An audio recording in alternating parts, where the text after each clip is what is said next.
बहुत बहुत स्वागत है दीदी पर, हर चीज पर स्वागत है। पीढ़ी पर पीढ़ी का स्वागत है। पीढ़ी नहीं बनाई मोरे आइल झटा पट पीर जगाए नहीं जागई हरी। मोरे आइल झटा झटा पीर जगाए नहीं जागई हरी। मोरे आइल झटा झटा पीर जगाए नहीं जागई हरी। अब वो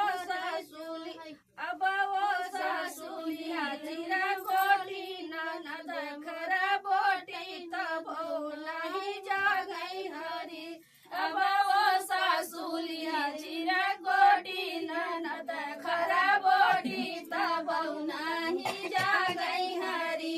मोरे आई धड़ा धड़ा पीरा नहीं जागई हरी।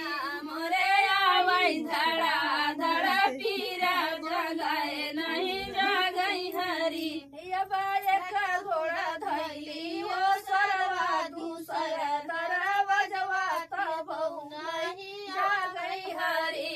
अब एक घोड़ा धैली वो सरवा दूसरा तरह बजवा तब नहीं जागई हरी।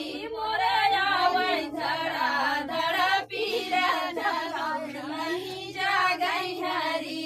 मोरे वो सासु धिया अब वो सासु धिया चिरा कोटी ननद खरा बोटी तब नहीं जागई हरी।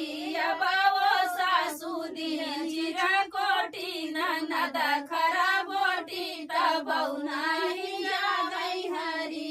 मोरे आवै धड़ा धड़ा पीरा तब नहीं जागई हरी।